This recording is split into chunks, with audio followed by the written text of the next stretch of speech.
physicians. In future, when you're practicing, from today's lecture, what you're expecting? Can 2 or 3 people tell something?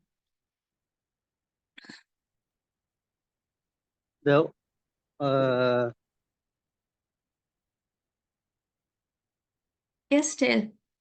Common oral complaints we see as GPs.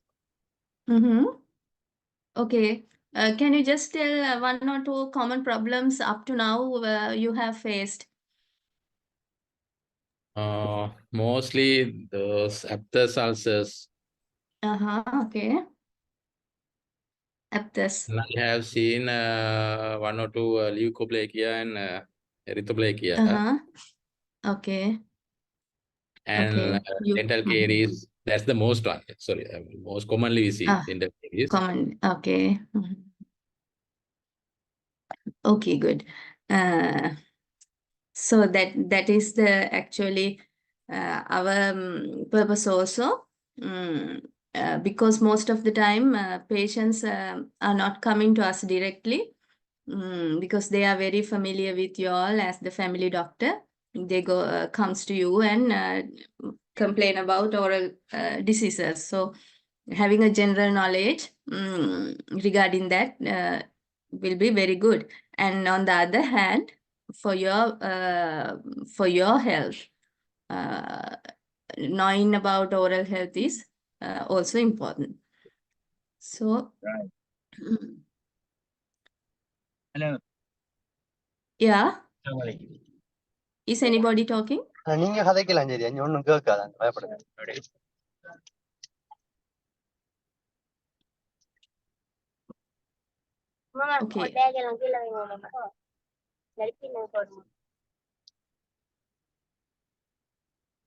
I can't understand Tamil. I can understand Sinhala.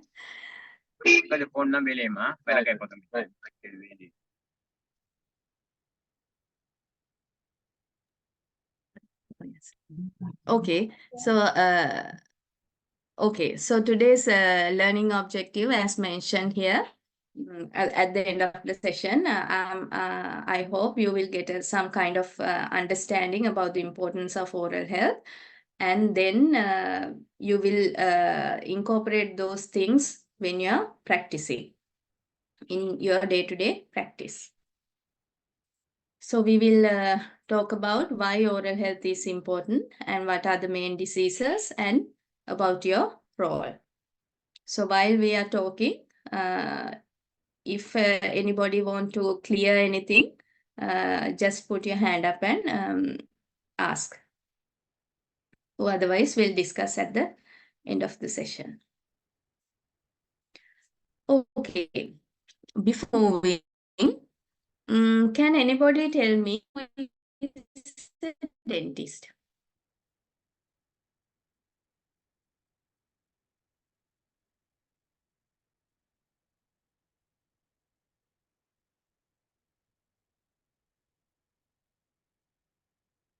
No idea.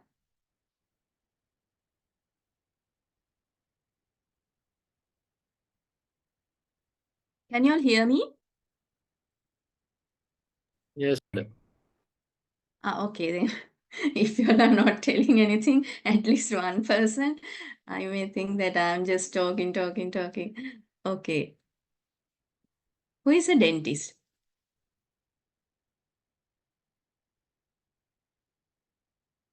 How many in this class? I saw it's like 17 or 20 something. So do you all have any spouse dentist? Anybody?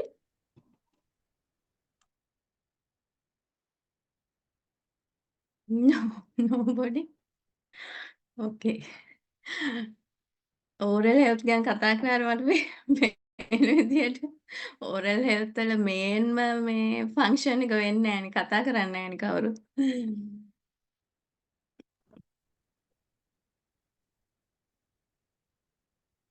Okay, doesn't matter. So just for a joke, to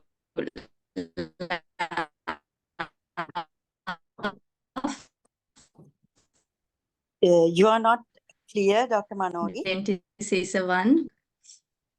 That is. You can't you hear? Now, okay. Yeah, please. Hello. Am I audible? No? Yeah. Sometimes there is Yes, an now issue. yes. Can't you Now hear? yes. But there are some disturbances. Yes. Now can. Maybe. Okay. Okay, today is a heavy rainy day here. Maybe there can be internet problems. So sorry for that. Now we can hear. I mean, I can hear. If there is anything, please let me know. If it is not properly. Okay. How Okay, about sure. others? Yeah, we can hear you loud We and can clear. hear. We can hear you, madam. I hope it's Yes, madam. okay. Okay.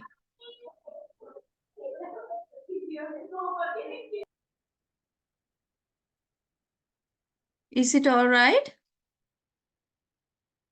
Do you all Yes. hear me now? Yes, Yes. yes. We do. Okay. Yes, yes. Okay, thank you. Okay. Okay. So in dentistry, it's not just pulling out of the tooth. There are so many specialities. One specialty is dental public health, which I'm specializing. Community dentistry as your community medicine. And there are surgery, oral pathology, orthodontists, pediatric dentistry, restorative dentistry. So there are different specialities in dentistry.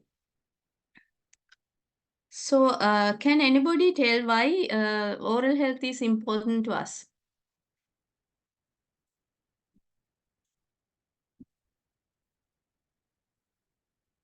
Is good oral health important to us? Yes. Okay. Of course. Yeah, we call it as the mirror of the general health. Oral health is the mirror of the general health. And there are common risk factors for both medical and oral health problems, as well as oral health diseases can happen at any time of our life cycle. And main things, poor oral health will affect our physical, mental, and social, all aspects of the health. It will affect our communication. It will affect our nutrition. It will affect our social relations. So there are so many things, disadvantages if we have poor oral health. So it's better to maintain good oral health. And also these oral health problems are major public health problems. If you take dental caries, it is one of the most commonest disease among children, even in Sri Lanka.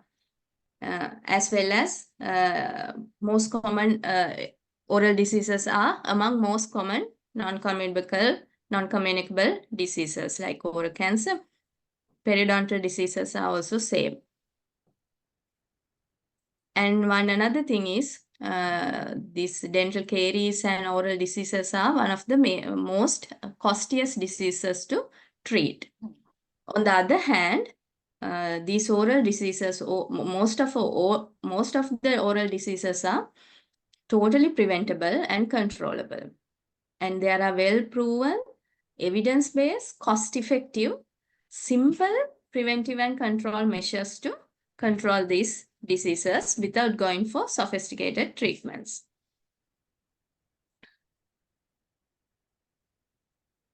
So we'll talk about simple things about oral cavity first. So as we all know, we have two sets of teeth. I'm not asking questions because you all are not answering. We have two sets of teeth, primary teeth and permanent teeth. Primary teeth, usually 20 teeth. Primary teeth starts to come into our mouth at the age of 6 months usually. And when the age of 3 years, all 20 teeth are usually at the mouth. And they start to exfoliate at the age of 7 years, and permanents are coming. And then up to 13 years, permanent teeth are coming to mouth. And 32 permanent teeth Usually the third molar, the corner teeth, we call it as wisdom teeth. It is not coming usually at the age of 13 years, and most of the time it is not erupting. It is inside the bone, and we may have to surgically remove it. Sometimes it is erupting around the age when you are in 20s, after 20s. If the jaw is, if there is enough space in your jaw, it erupts. Okay, and this is a picture of a tooth where this is the outer part is we call as enamel, and the inner part is dentine. And the part we have the nerves and blood vessels, we call it as pulp cavity. The outer part is we call it as crown, and the inside the root is inside the bone. And development of all primary teeth will happen before birth with the first permanent molar. So we need good maternal care for that to have healthy primary teeth. And all permanent teeth development will occur after the birth. So we need to have good child care, nutrition, and healthy habits to have proper permanent teeth. So when we talk about there is a major myth relation to this. Usually after delivery and in pregnant period, mothers are complaining that because of the baby, they lose most of the teeth. They had more caries teeth, and they lose most of the teeth. So it's a kind of a myth, not because of baby. That's because of their lifestyle factors. They are more prone to dental caries.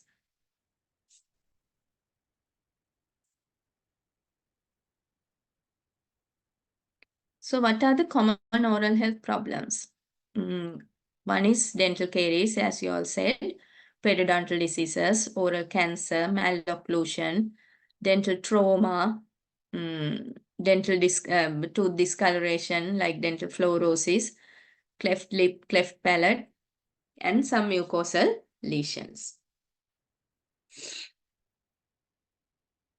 So we'll discuss little by little about one disease. I'm not going to details, but I'll give you some kind of brief explanation. So dental caries is a bacterial disease. So when you have sugary food, sweet food, cariogenic bacteria act on the food, and they make kind of a acid. From this acid, the calcium of the tooth will demineralize, and then cavities occur. So to occur dental caries, there should be 4 factors in contact. There should be bacteria, there should be tooth, sugary food, and kind of time. So if we remove one of these factors, then no dental caries. So this tells us when we take a kind of food, the pH of our saliva will go down. It goes to the acidic side, and it takes at a minimum 20 minutes to come into the neutral level again. So if we take foods frequently, most of the time our saliva, our mouth is in acidic side. So that helps dental caries to occur. This is one kind of dental caries, and very important stage. The first stage, we call it as early childhood caries. White spot lesions, we call it as white spot lesions. Maybe patients of yours complain like this. Their teeth having white spots. So this stage is very important to identify. If you identify the dental caries at this stage, we can reverse it. There are treatments to reverse it. without progressing this initial caries to a cavity, we can reverse it to the normal stage. So identifying this stage is very important. If we neglect at this stage, it will progress to cavities, and most of the time parents are coming with this stage, advanced stage, with only the black spots in the mouth, and telling that all the teeth has gone. So you better to advise your patients how to identify this white spot. These white spots are occurring near the gingival margin. It's like chalky white appearance. So if anybody notice this type of a white spot, ask them to don't neglect, go to a dental clinic. They have fluoride treatments. So if you do those treatments, and if you change your dietary habits, brushing habits, this stage can be reversed. And another myth, especially in oral health, related to oral health, and maybe you have faced many cases, parents are coming at this advanced stage, this last stage, with having lot of black color spots, broken tooth pieces, and maybe asking from you all the teeth has gone. Maybe this child is having some kind of vitamin or calcium deficiency. Please prescribe some vitamin or calcium. So the reason is not the deficiency of vitamin or calcium. Reason is the bad dietary habits and brushing habits. This is dental caries, not due to any vitamin or calcium deficiency. So this is that white spot. I don't know whether these pictures are clear. It's usually occurring in the gingival margin, especially on the front teeth.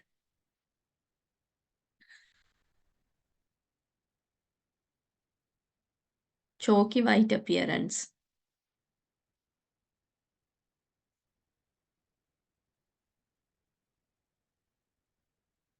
So now it has gone progress into the cavities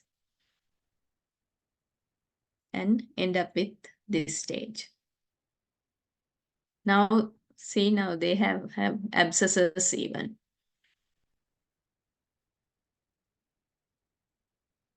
These are some pictures of dental caries. Dental caries in posterior teeth with abscess even.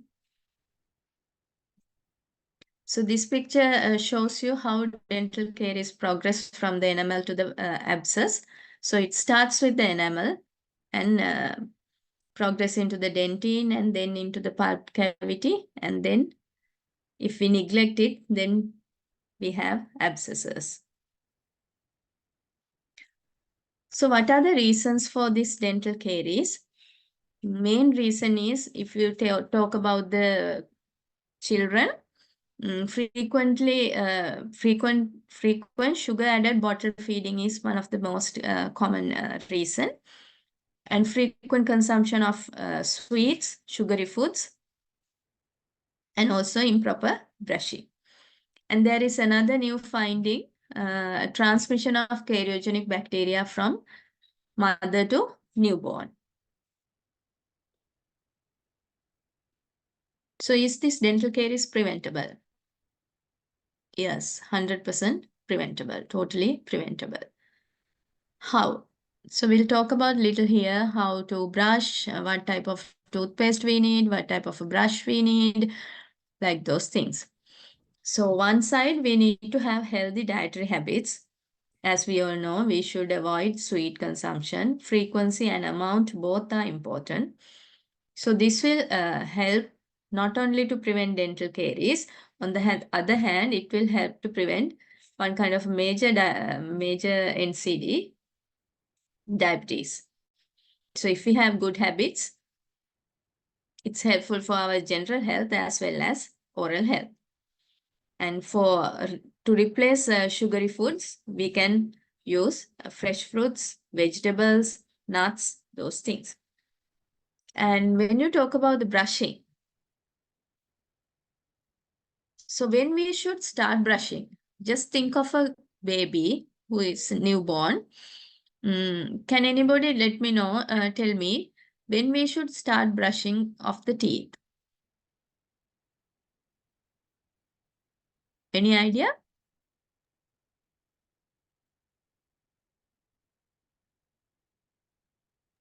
6 months. 6 months? When teeth eruption begins? Yeah, yeah. Usually tooth erupts around 6 months, but it can be changed. Best is the after tooth eruption. After first tooth erupt to your mouth, you have to start brushing. So how many times you should brush? After meals? Okay, after meals, how many times? After every meal? Twice. Morning and evening? Night? Before? Morning and evening. Yeah. Okay. Yeah, it's 2 times. But not morning and evening. Morning is okay. In evening, we are putting a special clue there before going to bed.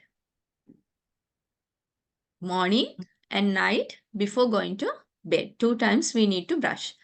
So, how many minutes you need to brush your teeth?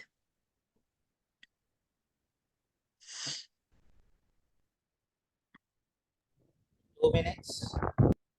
2 minutes, yeah. You need to brush your teeth 2 minutes. 2 times, 2 minutes. What type of a brush we need to take?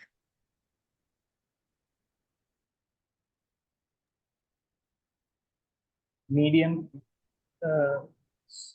There are 3 types of brush: medium, soft, and hard. So, Yeah. so if you have a sensitivity, so we better go for soft or a medium.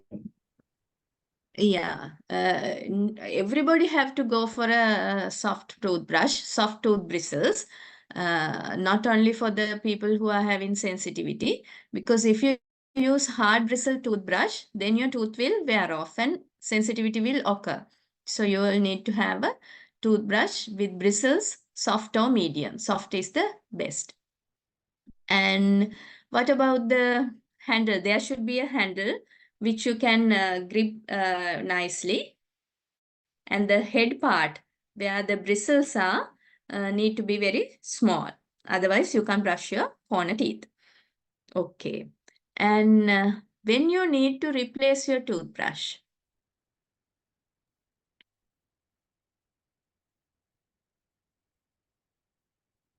How do you know now the time to replace my toothbrush is? I need to replace my toothbrush.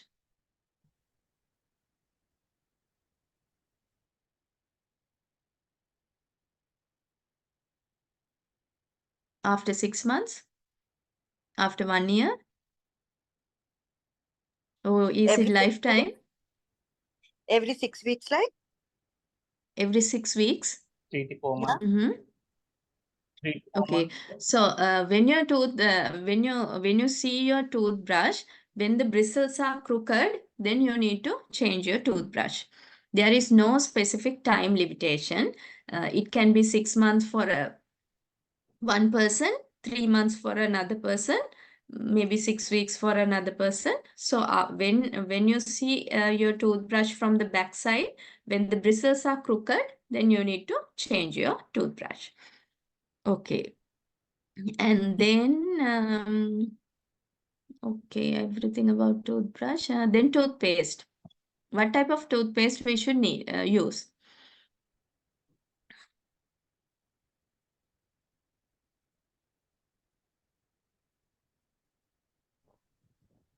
Any idea? Actually, toothpaste is not required.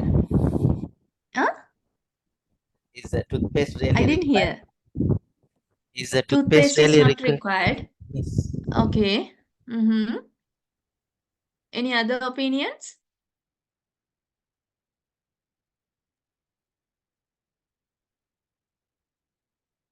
No idea? No. So actually we need toothpaste. We need to brush our teeth from a toothpaste which is having fluoride. So there are several myths going on. Fluoride is cancerous and it's discoloring tooth. No, in toothpaste, this fluoride is having only a topical effect. So when fluoride is there, it has three major effects. It has bactericidal effect, and it reduces the demineralization, and it promotes the remineralization. So when you brush your teeth with a fluoridated toothpaste, it prevents dental caries. So you need to have a toothpaste with the fluoride with fluoride. Madam, And excuse me. Madam, yes. if there are certain areas like Anuradhapura, the people are getting this fluorosis. In that case, Yeah. what should we actually tell them? Yeah, What that's type why of I told you. toothpaste? Yeah. We are talking about fluorosis little later. Okay. And here in the toothpaste, we don't have any systemic effect. In toothpaste, we are not swallowing the whole toothpaste tube at once. We are just brushing with the toothpaste with a very small amount. So it has a topical effect. And we promote after brushing to spit all the saliva. So there is no effect even though they brush with the fluoridated toothpaste. In those areas, because of the systemic effect, water is fluoridated. That's why they are having those fluorosis, especially in those teeth. Those teeth are brittle, easy to break, so easy to damage with the acid. So those people also need to brush the teeth with the fluoridated toothpaste to prevent caries of their teeth. No systemic effect in toothpaste. It's just a topical effect. I hope it's clear. Yeah. You Okay. need to recommend them to use a fluoridated toothpaste. Okay, madam. Thanks. Okay. And the amount is the most important thing. If you're brushing the tooth of a kid who is having just one tooth up to 3 years, you need to use very thin layer. I don't know this picture is clear. We call it as smear layer. තුනී පටලයක් කියලා කියනවා. ඒ කියන්නේ brush එකේ ගෑවිලාත් නෑ වගේ හිතෙන තරම් චුට්ටක් තමයි ගන්න කියන්නේ. From first tooth to 3 years. Very thin layer, smear layer of toothpaste. Then we can increase gradually up to pea size. Nobody needs to use toothpaste full of the bristles. Just pea size is enough. That is also another myth. People think when we use too much of toothpaste, it helps us prevention of dental caries. No, nothing like that. Just pea size is enough. 2-minute brushing, 2 times brushing. Spit all the saliva and wash your mouth 1 time. And current WHO recommendation is don't wash your mouth after brushing.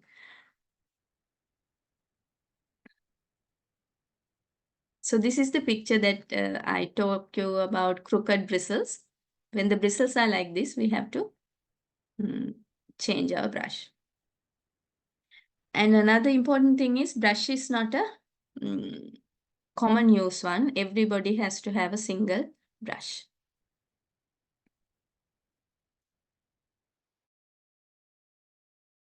Okay, fluoride, I talk about fluoride. We need to brush our teeth with fluoridated toothpaste because it has 3 effects to protect our teeth: bactericidal effect, reduce demineralization, increase remineralization. So how to brush our teeth? We have to brush our teeth 2 minutes. We have 2 arches, upper arch and lower arch, and start from one corner from the lower arch and go to the other corner, and then inside of the tooth and the occlusal surface. And then upper arch. So you all can just type in the Google modified bars technique, so you can get videos for your personal use how to brush. I don't know whether this is clear in this corner picture. Can you see the bristles? Bristles are not horizontal to the tooth surface. See the bristles touch the gingival margin. You need to keep the brush like this. Bristles need to touch the gingival margin. And then you need to have circular movements two or three times in one place. Then again another tooth, again another tooth. Like that you need to brush all your teeth. And another important thing is we talk about dietary changes, proper dietary habits, proper brushing habits, and then we call it as self-mouth examination. So after brushing, at least once a month, you need to check your mouth for any abnormalities, especially on kids, mothers or parents can check their kids' mouth to see there is any, are there any abnormalities, any color changes or any food packing areas. If there is anything, you need to consult a dentist.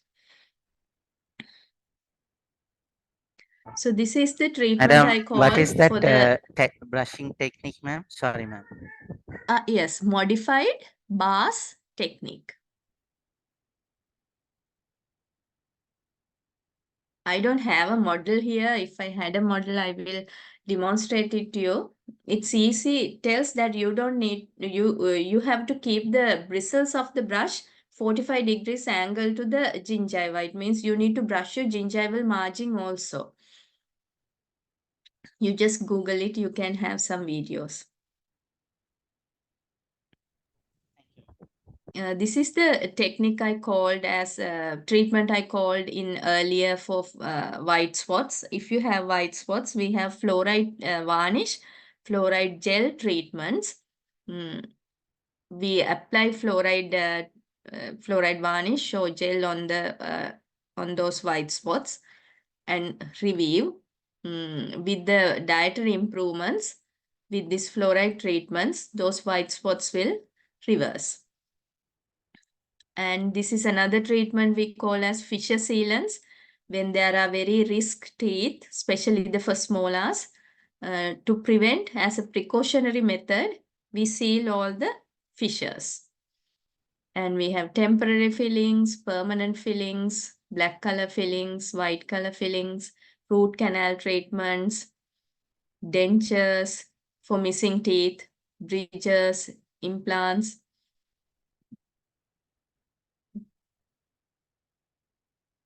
So better to prevent dental caries and protect your teeth. But if unfortunately you have to extract your teeth, please use dentures. Otherwise, other teeth will get crooked.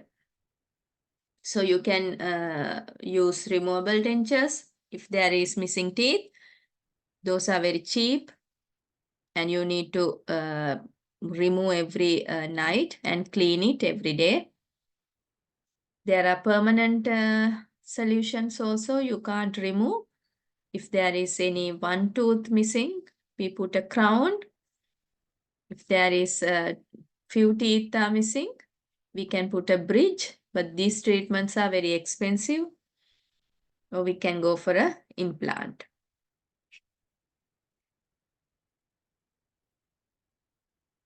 Okay, that is all about dental caries. So especially in there, you can advise your patients about dietary habits, brushing habits, and about self-examination. Especially the white spot. How to diagnose, how to identify white spots, and self-referral for dentist to reverse the condition.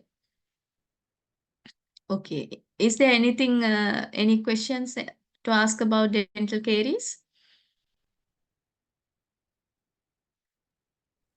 How about using a thread to clean the in between the tooth? Is it recommended or something we should do or we shouldn't do? Can you please, I didn't hear it. Sometimes some people use threads to clean the in between the tooth. Is it Yeah, yeah, recommended? yeah. Don't use threads. Usually in foreign countries, it's a common practice. We call it as floss, dental floss. FLOSS, floss. That can be easily, usually in pharmacies, you can take it. It's a thread, but that is a recommended thread. You can use that floss to clean your in between teeth, interdental areas. Uh, it's a good practice. Sometimes from your brush, especially when you have crooked teeth, from your brush you can clean all the areas. So then people use this floss. And there are some interdental brushes, bottle brushes. Those are specifically for people who are having crooked teeth, orthodontic, who are undergoing orthodontic treatments. But floss, anybody can use. It's a good practice. But don't use normal thread. It can damage to your enamel. Dental floss is a kind of a thread which is having 1 meter or 2 meters long. You can use small pieces. Ma'am, I have seen some dentists have recommended, cutting the behind part of the bristles of the brush. Only the front part is there. I don't know whether it's for the molars, for the brushing. Is that also recommended routinely, or is just custom? I mean, per Yeah. patient. It's not routine, but if you identified any person who is having troubles of brushing the corner teeth or any crowded area, then we are recommending like that to cut the bristles from the back, to only keep 1 or 2 lines from the front and brush your corner teeth. That is custom wise, not for everybody.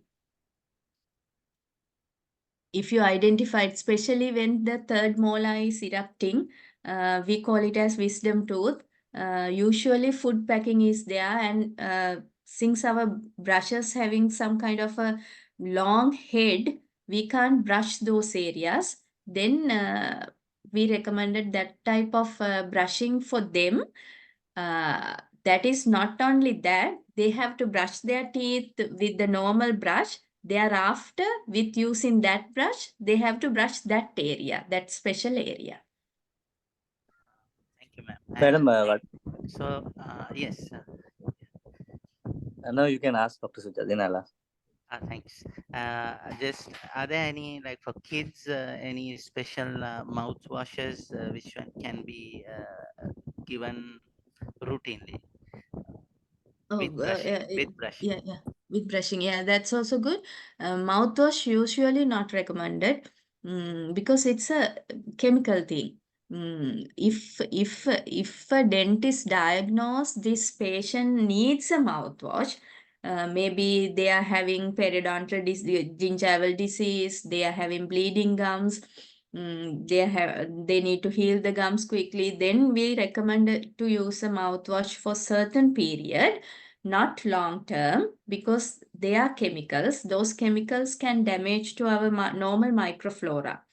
So not recommended mouthwashes for kids. In special cases, if the kid is high risk for dental caries, or if they are having anything, then we recommend mouthwashes for certain period, not long term. Don't give mouthwashes for kids. Madam, what about this brushing the tongue? Is it a good practice, and using this glycerin to clean the tongue in babies? How do you, what about it, madam? Yeah, I actually don't know about the glycerin thing, but cleaning the tongue is needed. Not only in kids, everybody, you have to clean the tongue with the brush, with the toothpaste, because tongue is very rough surface.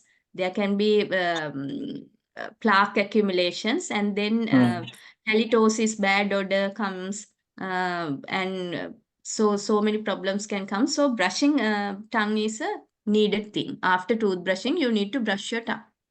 Okay, madam. Lot of this, madam, actually the patients, the people who have the small babies, after this, the breastfeeding, lot of baby's tongue is coated with milk, and lot of patients ask whether to clean with glycerin or not, but I don't know how to advise on that. But Okay. Glycerin thing is it's coming culturally. Ask them to brush with the soft bristle junior toothbrush. Without anything, it doesn't matter. That milk plaque will go. Yeah, 6 months onward, madam, right? Yes, yes. Right. Okay, madam. Thank you. Brushing tongue, no need to wait until 6 months. Brushing tooth, you need to wait until tooth erupts. You can brush your tongue after birth. After birth, madam. Right. Okay. Yeah. Right. But Thank you, when you are using a toothbrush for a very neonate infant, you need to be careful. It can damage the oral mucosa. So at the very beginning, they can use their mother's hand, clean finger, and with the time, they can use the junior toothbrush with very soft bristles. Very carefully, they can brush. So junior toothpaste can be used after 6 months, is it? That's another good question. You don't need to use junior toothpaste. In junior toothpastes, why we are using toothpaste? To give the fluoride to the teeth. In junior toothpaste, the fluoride content is, I think, 500 ppm, parts per million. But the recommended level of fluoride, which should be in toothpaste, is 1000 to 1500. So you can use adult toothpaste, same fluoridated toothpaste we are using. The amount is the important thing. When you are using it on a baby, you have to use very thin layer. Like මම අර ඉස්සලා කිව්වේ ගෑවිලත් brush එකේ ගෑවිලත් නැති තරම්. We call it as smear layer. With the time, we can increase the amount up to pea size. Don't go for junior toothpaste. Madam, even this cleaning the Thank tongue, you. do we have to use this toothpaste or just the brushing? We can use the toothpaste, yes. Yes, right. Okay, madam. So, madam, what is the ultimate recommendation after the toothbrush? It is need to wash or no need to wash the mouth? Yeah, current recommendation is don't wash the mouth. Spit properly, spit all the saliva, spit 2 or 3 times all the saliva, not to wash the mouth. But culturally, I don't know whether that will accept our people. So better to tell you can wash only 1 time. Usually we wash until that toothpaste is going. We wash 2, 3, 4 times. That is our practice. Don't do that. Wash only 1 time. Okay. Is there an increased risk of dental caries? Who are the people with chewing gum, eating chewing gum? Yeah, can be because they are sweet. I'm having cough today. I'm having cough today, so I'm also using one today. Definitely. Because can you remember the graph I show you? The pH goes down. When all the time mouth is acidic, the pH is always in the lower side. So it favors dental caries to happen.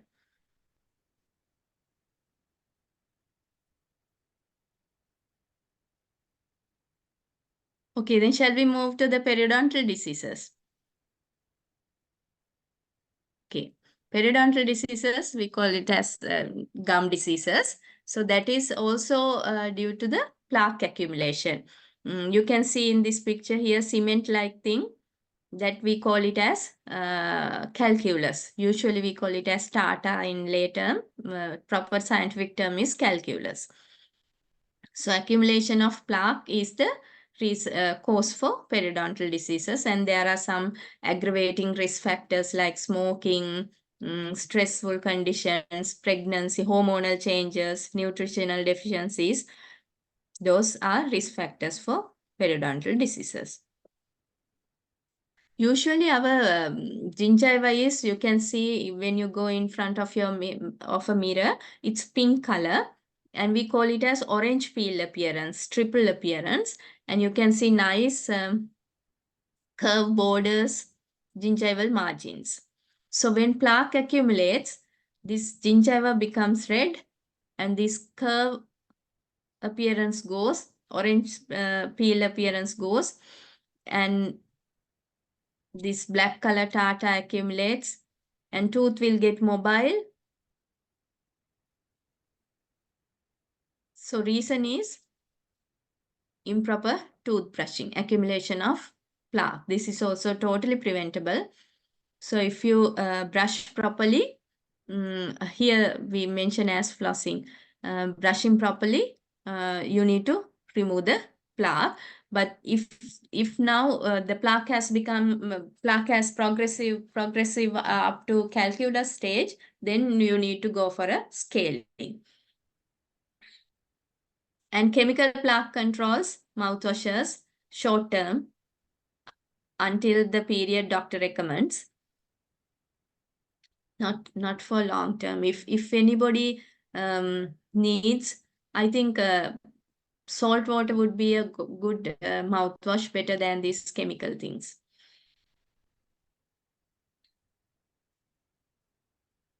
So then another condition is malocclusion.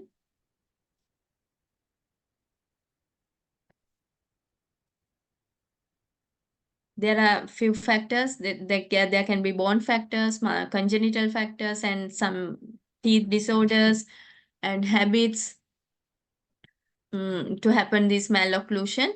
One of the major reason is the premature extraction of primary teeth. At the beginning, I told you we have two sets of teeth, primary teeth and the permanent teeth. So premature extraction of primary teeth is one of the most common reason for these malocclusions. So we can correct those malocclusions using removable appliances, fixed appliances, and surgeries, but these are very cost. Here in this picture, can you see these are our primary teeth, which is in the occlusion, which is in the mouth. These on top, we have our permanent tooth buds. So when the permanent tooth is erupting, the root of the primary tooth dissolve and primary tooth get mobile and primary tooth exfoliates.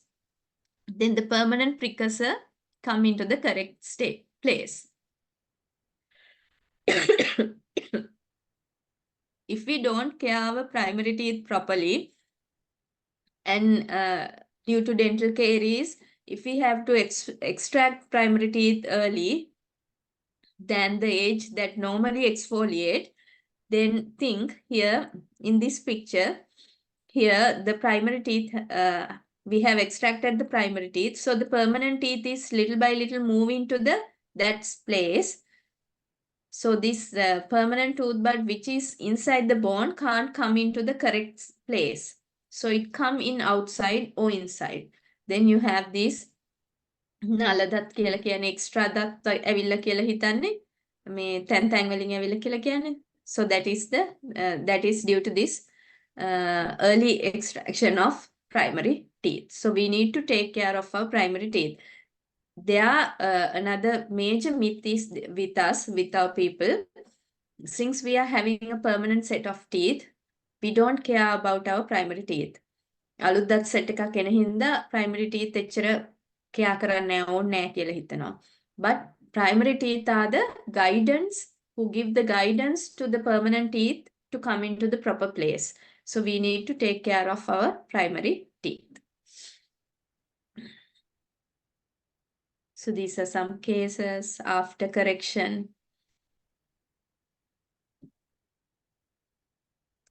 Okay, are there any question in relation to the periodontal diseases and the orthodontic cases? Ma'am, regarding that, using pacifiers or, habits like thumb sucking, what age they should actually stop doing it? Or, if the, if a patient comes at a very early age, say 1-year-old, using the thumb Mm. to sleep, Mm. what should we say? And then the other way, if a 5-year-old, a preschool child, just before entering school, child also does the same, where should we, stop them not to do it? Yeah, the preschool age is the stage that we should stop that. But better to stop as soon as possible. Otherwise, they will use to that and it will be very difficult to stop.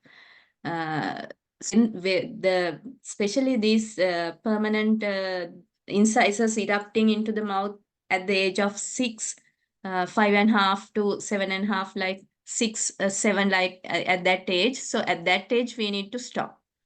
So if the baby is at 1 year old, actually you don't need to force them to stop, but can advise them little by little, try to stop this habit. Thank you.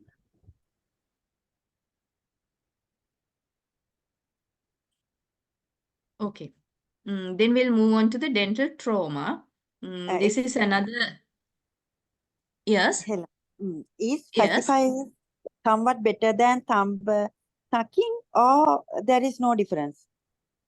No difference. No difference. Yeah. Right. Those are, you can introduce even bacteria into the mouth by using those things. Okay, thank you. Okay, then we'll move on to the dental trauma. This is another good topic. So here you can see some pictures. Dental trauma can be happen to part of the teeth or full teeth. So these things can be happen at the playground or while you are playing or walking, slip down, injuries, or when you're fighting, when you're doing contact sports. So the best thing is when you're doing a sport, you need to protect your teeth using protective things. And the most important thing here, you need to know how to care for a fractured tooth. If a tooth fractured while you are on the way or at the school, if a tooth comes out, what you have to do? So there we are telling, I told you this white colored part, we call it as crown, and the part which is inside the bone is root. So we are always telling not to touch the root. If the tooth come out and fall into the ground, hold the tooth from the crown part and wash the tooth 2 seconds by using the running water. Open the tap and wash, just hold for 2 seconds. And the best media to transport the tooth is the patient's own saliva. You can take a good container, clean container, and put the patient's saliva in that and put the tooth. And within half an hour, you need to go to a dental clinic. At least if you go within 24 hours with the correct way, then we can implant your own teeth. If the tooth break a piece, same thing. You can take the tooth piece, clean it. Don't rub with soap or any disinfectant. Just hold the toothpiece to the tap water, running water, just 2 seconds. And then put it in the patient's saliva in a container, or we can use breast milk. That is not practical. We can use saline. That is somewhat practical. And go to a dental clinic, a nearest dental clinic, as soon as possible. Half an hour is the best time, but if you go within 24 hours, we can implant the tooth and do the other treatments.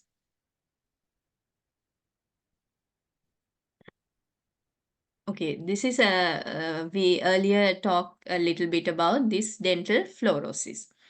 So it's a developmental defect due to the high intake of fluoride in the water in tooth development phase up to 10 years, usually up to 10 years.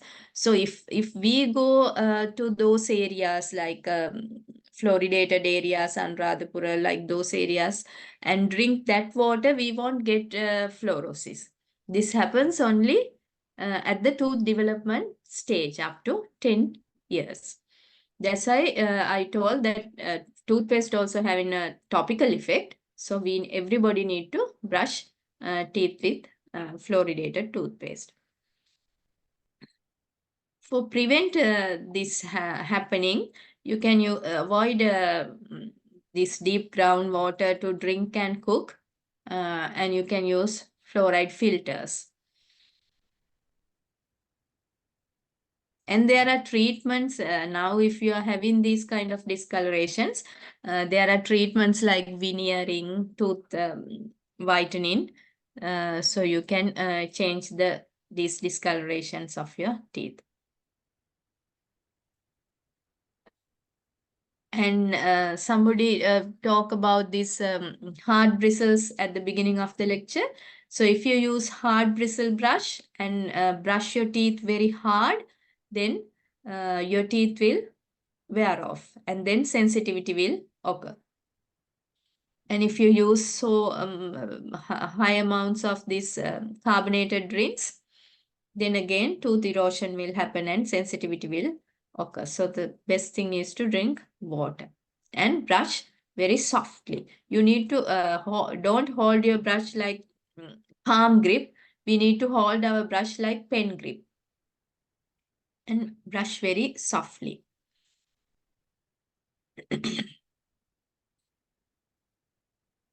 If you do hard brushing, you will have brush cuts. You will have grooves near the gingival margin. Then you need to fill those grooves areas. Okay. Any questions up to that?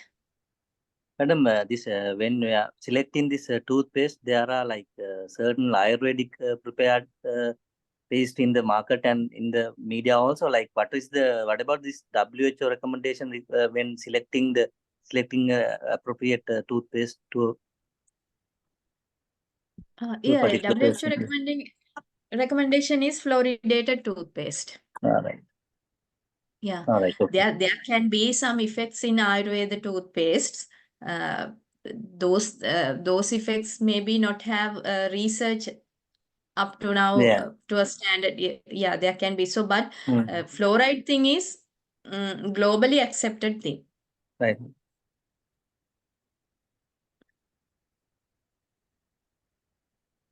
Okay. Then another major problem is in Sri Lanka relation to the oral health is oral cancer, the commonest cancer among males. Here OPMD means oral potential malignant disorders. Earlier we called this as pre-cancer. Now the term has changed and now we are calling it as oral potential malignant disorders. Those are not malignant but can be changed to a malignant. So the important is like white spot lesion. If you identified these oral potential malignant disorders, so if you identify those lesions, then we can prevent them transferring to a malignancy. Main reasons, as we all know, is the tobacco use. It can be smoking or smokeless. And most of the time we don't know about the areca nut. Areca nut is a carcinogen. Usually tobacco we know. So people don't use tobacco, but they chew betel with the areca nut. Areca nut is also a carcinogen. When you use areca nut, oral potential malignant disorder called oral submucous fibrosis will occur. All this mucosa will fibrose. All these mucosal tissues will fibrose, and then ultimately the person cannot open the mouth. We have seen some cases sometimes those people cannot open the mouth at least one centimeter. So then everything will affect. You can't eat, you can't talk, nutrition will go down. So these are some lesions, white spot lesions, oral potential malignant disorders. We call the main common one is leukoplakia. This is erythroplakia, red and white spot, both. Those are also preventable, very simple, with the habit intervention. So you can, when a patient is comes to you and having these habits like smoking or betel chewing, you can just follow up with the history and give some brief intervention, brief counseling to them, telling to quit those habits and giving advices to them about the advantages once they quit. So, and follow up and see. But if you find any lesion, please refer to a oral and maxillofacial surgeon, or you can refer to a OPD dental surgeon, then they will refer to the consultant. Please refer to the correct point, because you can prevent it progress into a cancer. But if you identify at the later stage, then can't help. And advise people to do this self-examination, looking at the inside of the mouth, all the areas, inside the lip, up in the palate, tongue, under the tongue, lateral borders of the tongue, buccal mucosa, these all areas, they have to check at least once a month, people who are having these habits especially. And also you can use this risk factor model, which is developed by the National Cancer Control Program. You can use this risk factor model to identify the risk people and refer. A person who is using 3 betel quid's per day, more than 3 betel quid's per day, is a risk person for having a OPMD. Or a person use less than 3 quids, but the age is over 30 years and other habits also there. He's a smoker and alcohol also using, then you need to refer. And a person who is using areca nut products. Now there are commercial products, illegal products in Sri Lanka also, especially among school kids. They may be chewing those products. So if you notice anybody is using this, they are risk, please refer to a OMF surgeon, or at least to a dental surgeon, then they will refer to the consultant. And if you want to know these referral pathways and those things properly, you can go to the National Cancer Control website. In oral cancer unit, there is a guideline for OPMD management. So you can download that latest version and keep it a copy with you to familiar with the lesions, and also to familiar with the referral pathways, referral and back referral pathways. And also in Health Promotion Bureau website, there is a small booklet called Oral Health Messages for Sri Lankans. So you can download the latest version and keep it. And when you are giving health messages to your patients, you can use the correct messages.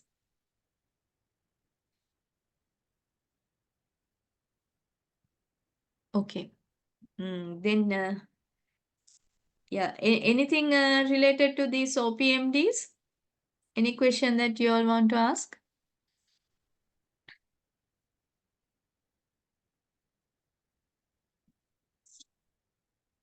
Okay, then we'll move on to the aphthous ulcers. So one of you all told that it's a common case that you will face. So the causes for aphthous ulcers, actually there can be, there is no certain proper cause for aphthous ulcers.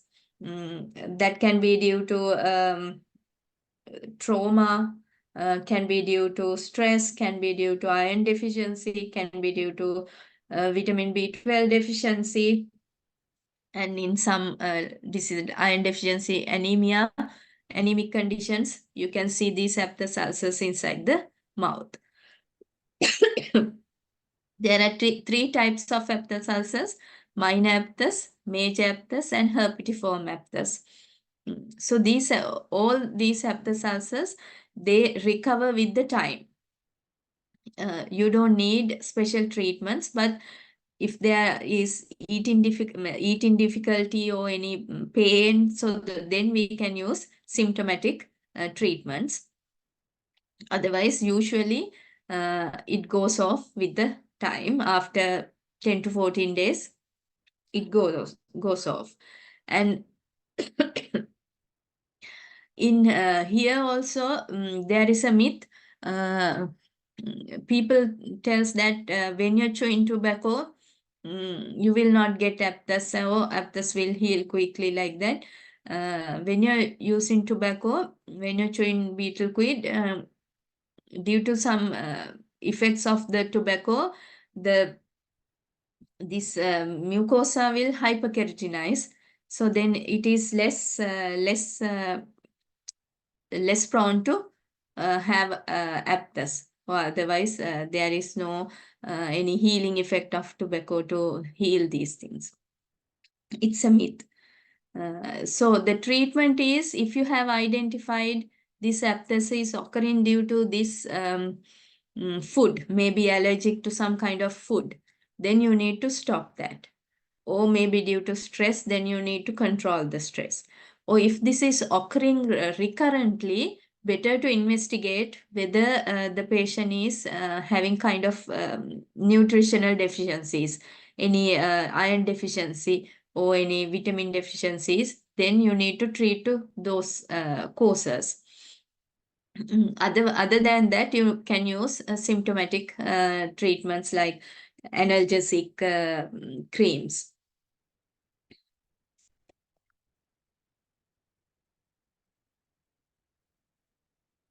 Is there anything in relation to that you all need to ask?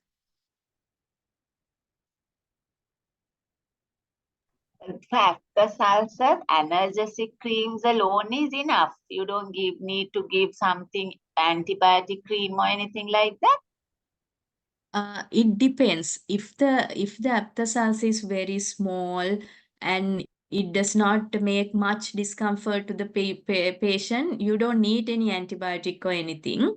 But if there is major aphthous which is like to infect, then you can go for some antibiotics and some ointments with corticosteroids, local treatments. Other than the analgesic, there are creams with triamcinolone. So you can prescribe those creams. And if it is major, if it is disturbing to the patient a lot, then you can start some antibiotics for. Otherwise, don't need. Thank you.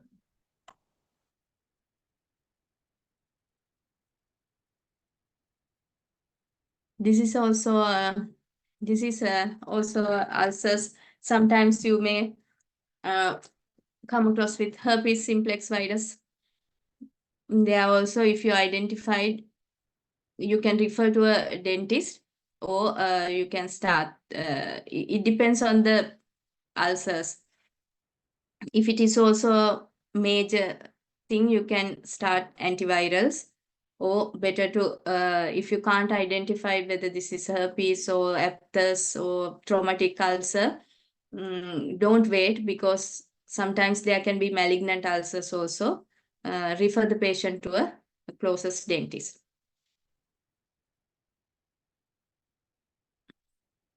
Can anybody tell what this picture tells? Any idea? Candy? Yeah. Yes, candidiasis, yes.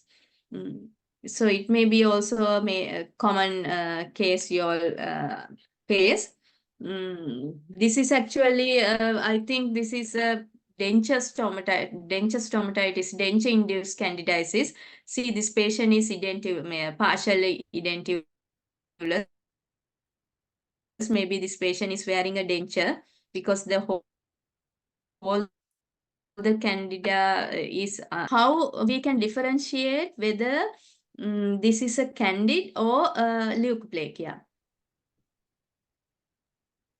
Because When you leukoplakia peel off, also a white patch. yeah, that's peel off particles come out in the candy species. Yes. In leukoplakia, you can peel off this white thrush. In candida, you can peel off that white thrush. And also in candida, there is another variant, another type called herpetiform candidiasis. In there, you can't peel off, you can't remove this white thrush. So better to then better to get a biopsy. So please refer the patient to oral maxillofacial surgeon.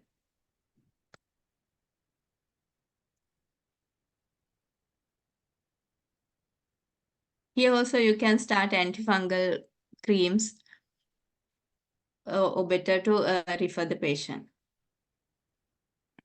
This is called as, this is another white lesion, maybe sometimes maybe misdiagnosed with the leukoplakia and white lesions. We call it as lichen planus, which is usually due to some allergic reactions, usually due to dental materials when there is a dental filling. See, this tooth is filled, so maybe due to that, this lichen planus reaction is coming. Sometimes people may complain burning sensation, sometimes irritation. If there is any kind of symptoms, then we can treat to those symptoms and better to refer.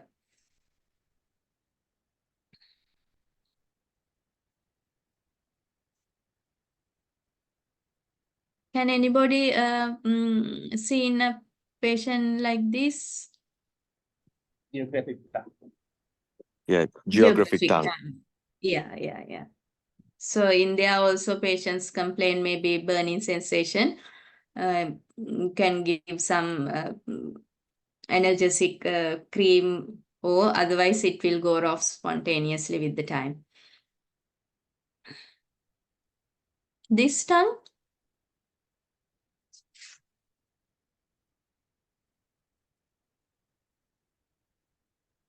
any idea of this tongue?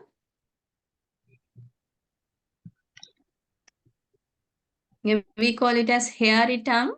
That is also the hypertrophy of this taste buds and accumulation of chromogenic bacteria. So mainly due to poor oral hygiene, with not brushing properly, and in old age usually due to some medications and other conditions we feel xerostomia, less saliva inside the mouth, so those can cause this hairy tongue. So better to refer and give proper brushing instructions.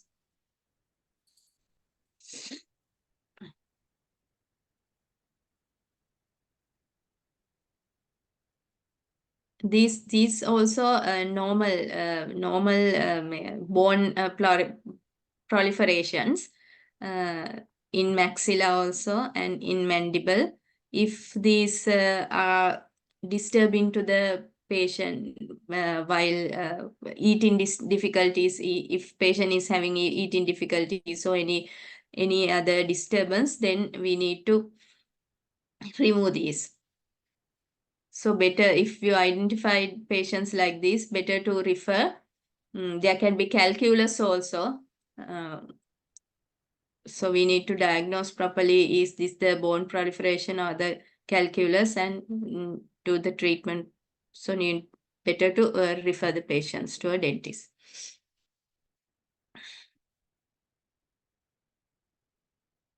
How about these conditions? Have you all faced mucocele, small mucus collection especially in the lip?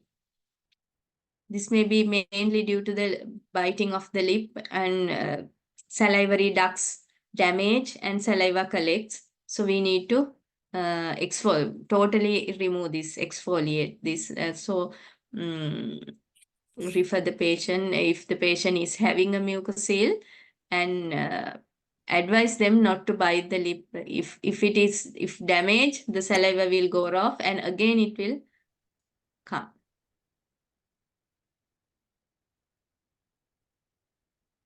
This is also kind of fibroma due to trauma. Can you see here the tooth is very sharp?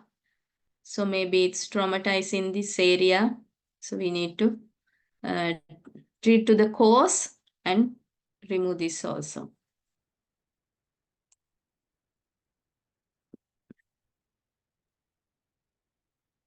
This we call it as pyogenic granuloma. This is also occurring especially due to poor oral hygiene. In the gingiva, you can see swellings. So we need to treat to the cause. So if the patient is having so many plaque, calculus, we need to clean the mouth first and then give some medicine to recover heal the gingiva, and then we need to remove this also. So if you find any case like this, refer the patient. Okay. Anything you want to ask? Any questions?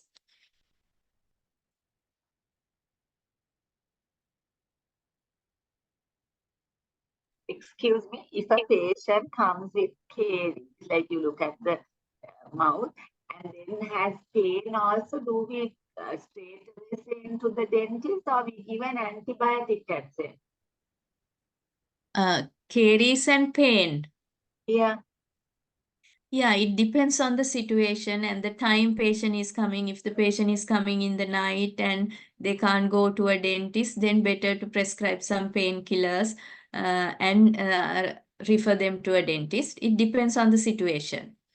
But continuously, I mean, so you give antibiotic for 3 days and patient is not going to a dentist and coming again. Don't do continuously. You can prescribe and advise them, please go for the treatment with the antibiotic. It's just a temporary relief.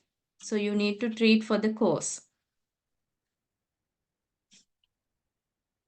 And gum bleeding also, they come a lot with gum bleeding. Yes, gum bleeding also happening as we talk. It's mainly due to the poor oral hygiene, poor brushing. When the plaque is accumulated near your gingival margin, then gingiva will inflamed and bleeds. So we usually do when there is gum bleeding, we don't brush because of bleeding. Even though it's bleeding, we have to brush properly. It doesn't matter. When we brush, then little by little it heals. But if there is calculus, then with the brush, we can't remove the calculus. So you need to have the treatment. So you can advise, even though bleeding is there, brush properly and go for a dentist to clean your teeth. No need of vitamins or anything like that. Just go to the dentist. Yeah, no need of vitamins and calcium. Right. Excuse me, Yes. sometimes we see old age people with diabetic and some immunocompromised or steroids taking, see often difficulty in swallowing. So sometimes we see because of the oral candidiasis, thrush. So we used to give candid mouth pain, and sometimes we prescribe some clotrimazole or fluconazole as oral treatment. So what do you recommend for the people with old age, with immunocompromised, CLCD? What is the proper way of using candid mouth paint, and what's the safe drug you recommend? a proper way of using candid mouth paint is you can apply it and keep it for some time without washing. And better you need to find why this is coming. If it is due to their immunocompromise and using inhaler and those things, then better to advise them to wash their mouth after using the inhalers. And always try to be more hydrated. For symptom relief, you can use those candid cream and corticosteroids. It doesn't matter. But if the condition is, recurrent, most commonly coming again and again, better to refer to a OMF surgeon. Then they can see the mouth, and if they want, they can, if there is any need, they can do other investigations why this is occurring recurrently, and they can do the proper treatment.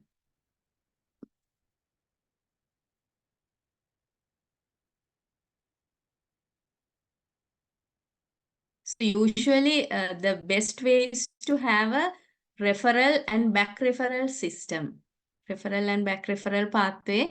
Then it's easy to manage the patient, not thinking just the condition, thinking as a whole patient. You can create with the dental practitioners referral and back referral pathways. Yes, ma'am, that we can always refer. So easy for us. But the thing is, these patients are bedridden, and sometimes they are doing anti-feeding. So paralyzed patients. So it's maybe a little bit difficult to send for the dentist, and most of the time we do some home visits and see these patients. Oh, you all are doing home visits. So then best thing is request from their caregiver to maintain their oral hygiene and use those creams and yes. Oh, otherwise, so they are not going to any hospital or anything? You all are doing the all home visits. Yeah. They most of the time they discharge from the hospital and come to After the that. home. Yeah, after that then we have to look after, because the hospital doesn't want them to come back to the hospital, because hospital is crowded with patients, and it's only a family matter then thereafter. Yes. Then better to advise the caretakers to maintain the oral hygiene properly. Then they can't even brush. Maybe they don't have teeth. Even at least to use some kind of finger brush or something. Now we are not recommending those finger brush. Earlier we recommended the finger brushes to brush the kids' teeth. There are some silicone brushes. So at least to use those brushes and clean the whole mouth properly, and then use those creams.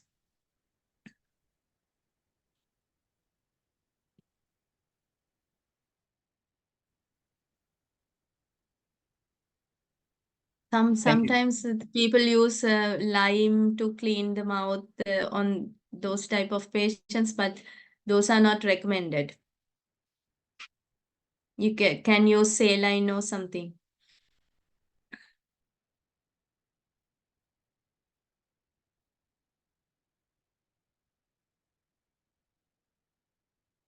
Madam, actually, I think it's very important to have a separate session for how to do oral care in bedridden patients, because dental doctors are not aware of these patients, and they are not doing home visits. So we have to care. That's why it's important.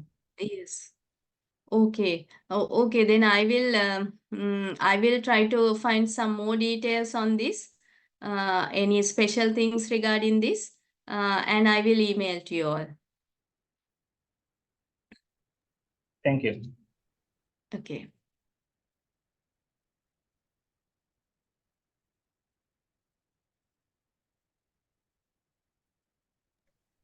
Is the lecture over? Yeah. There are few more slides, but those are not very important. Just a Regarding few that, programs. when children, especially, they eat a lot of, there are a lot of commercial available sweets in the market. How is it, is it good to ask them to, it's in a way of substituting using chewing gum, which I think promotes a little bit of salivation, but I know chewing gum itself has its own risk and all. But what is it? Because as a parent, I also find it difficult, with my kids, don't eat sweets, don't eat chocolates, not going to happen. But substituting at least helps a bit. Are there any any chewing gums which are, which can be promoted, or is it just the regular market one? Yeah, I actually don't know any brand or anything. If that chewing gum does not have sugarless chewing gum, then it will be okay. But if the chewing gum also contains sugar, then it will not a better option. Best thing is from the beginning, when the child is developing little by little from the beginning. Give them the healthy things. When their tongue used to less sugary diet, less healthy foods, then they will not request. That is one thing. From the beginning, don't give the sugar things. Practice them to have healthy foods. And another option is, because they are kids, we can't totally restrict them not to eat chocolates and all. So you can give them after a meal, after a major meal. So after a major meal, there is a lot of saliva in your mouth. So there can be some protective effect. And another thing is, can you remember that graph? So frequency, you need to cut off the frequency. If you eat every time, every hourly or half an hourly, that is not good. So you can reduce the frequent eating after a major meal, or after the lunch, or after the breakfast, or only on weekends, like that. But best thing is to use kids for the healthy things: fruits, vegetables, nuts, yogurt, those cheese, those things. And on the other hand, brushing properly 2 times. If the child is less than 10 years, it's better to brush their teeth by parent at least once. Not if it's difficult to brush in the morning with your busy schedule, at least at the night. If a parent or mom or dad can brush their teeth, that's best. Because especially in the age of 8 and after 7, they will exfoliate their milk teeth, and permanent teeth are erupting, and the occlusion is not regular. So they may not be able to brush all the teeth, all the sides. One question. So going for you, chewing gum Thank you, is, yeah, I don't think that's good. Can you tell me, if you have very sensitive teeth, do we need to refer to a dentist, or what should we do? There are kids who come and say, I can't eat ice cream and all those things. Yeah, if there is sensitive teeth, we need to identify the cause why they are having sensitive teeth. Maybe they are drinking so much of Coca-Cola, Fanta, like carbonated drinks. Then maybe dental erosion is there.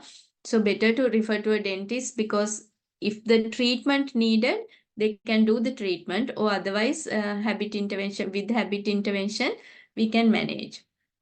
So you try to find the cause. If it is due to some kind of bad habit, advise them. If it is not resolving, refer to a dentist. Sensitivity can be due to a dental caries also. So in dental caries, the first symptom is sensitive teeth. So if we can identify it early, then the restoration is easy. So referring would be best. And there, because we talk about sensitivity, how about this sensitive toothpaste? Are you all recommending those toothpastes? Are you all personally using those toothpastes? Sensitive Yes, toothpaste? Sensodyne. Yeah. Yes, Sensodyne and those things. So in that also, actually Sensodyne is a therapeutic toothpaste. It has some chemical which is anti-sensitive. So sensitivity can occur due to various reasons. As we discussed, sensitivity can occur due to dental caries. Sensitivity can occur due to hard toothbrushing. Sensitivity can occur due to dental erosion. So if it is hard toothbrushing, if you use Sensodyne, it will grow, the sensitivity will relieve. That would be okay. But if the case is due to dental caries, so you will not feel that sensitivity, then the caries will progress and ultimately you will have an abscess. You doesn't know. So those type of toothpaste, better not to use. If there is any need for those type of toothpaste, a dentist may recommend to use 1 month, maybe 2 months, then you need to stop. As a regular toothpaste, not recommended to use. Madam, this when selecting this regular toothpaste for a normal patient or a normal person, like I have seen this, there is a color coding system in a toothpaste, like green color and something like that, and there are certain gel preparations and the normal regular one. Which one actually we should go for actually? That color coding thing, I think it's mainly by the social media they are promoting. I can remember 2-3 years back when I was in Health Promotion Bureau, our consultant personally talked to those companies and asked about this color coding thing. The head of our oral health unit. So they told that the color coding is just to sense the machine to cut that from that area. It's nothing than that. All right. That different colors are used by different stocks. So sometimes maybe the black color, information. So that don't go for that color coding thing. Fluoridated toothpaste is the best. That Madam, what about this gel gel preparations? Things yeah, like gel Colgate, thing, are they yeah. superior to to normal regular ones? That thing I can just tell with my experience. There are no scientific evidence for that. When you compare the normal one and the gel one easily flow inside your mouth. Normal one, it's not saliva is saliva forming is less. So when you use gel one, it goes into dental areas and back of your teeth. So I hope gel one is better, but no scientific evidence. No scientific evidence. Right, madam. Thank you. It's more flowable. Right. Okay, madam. Okay. If there is no any other questions, we can stop. There are a few more slides, but those are not actually very much important as family physicians. We are having some programs with the preschool health promotion program is there, pregnant mothers program, school health programs, and screening program for high-risk patients for oral cancer. And those things are actually not very much important. This is the guideline I told you. You can download this guideline latest version from the Cancer Control website.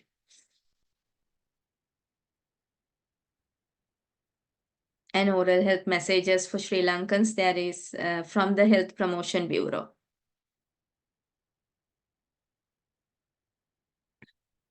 Okay, then I hope you will practice these things in your day-to-day practice, and definitely I will make a small document regarding how to take care of the oral health of bedridden patients, and email to your course coordinator to distribute among you all. Ma'am, finally, Yeah. regarding referral to the National Dental Hospital that is close to the National Eye Hospital in Colombo. Yes. Are there any like particular days for school children, or who school children will be given a priority, like a Saturday? And please don't take it in an offensive manner. My experience is I am practicing in Vattala, but I had sent about 30 to 35 patients there. It's very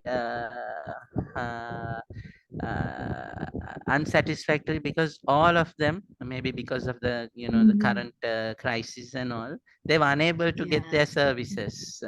Most of, I mean, close to 100%, which I know our patients are also less educated.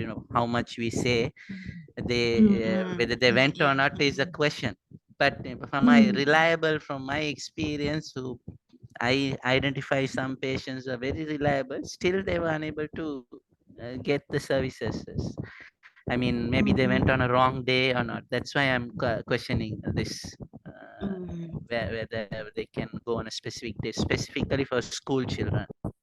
I don't think there are spaces. I have not worked in National Hospital, but I don't think there are special days for like that. But in units, in specialized units, maybe in oral maxillofacial surgery units, in special restorative units, in special pediatric units, maybe they are having special dates. But in OPD, usually you have to treat everybody on coming basis. There are no specific days, but I will check that also. It's very pathetic if the dental, if you all are referring, and if the dental surgeon is not looking at the patient. Actually, I don't have an answer for that actually. What should I do? I should check with the National Hospital. And in my opinion, if that is happening as a general practitioner, as the family doctor of the patient, you can just not doing rudely complaining, but you can just, maybe the director or the deputy director of the hospital, maybe one of your colleagues, you can just ring and check why this is not happening.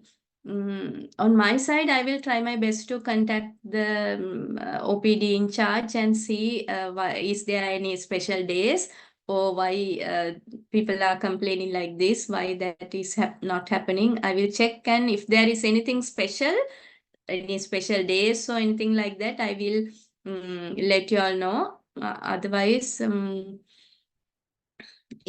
I hope it all depends on the attitude. Thank you, ma'am. Thank you. I understand. Thank you. Usually, we even in the private sector, even in the government sector, the patient is patient. So we have to treat same manner. Don't know. We'll see. I will anyway check.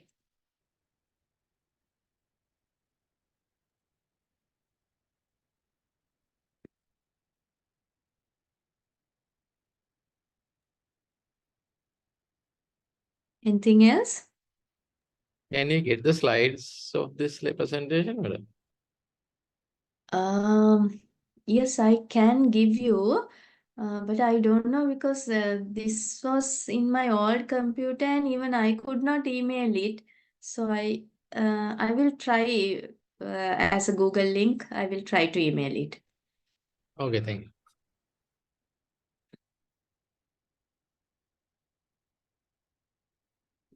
So did you learn anything? I mean, is this important to you all, or any feedback?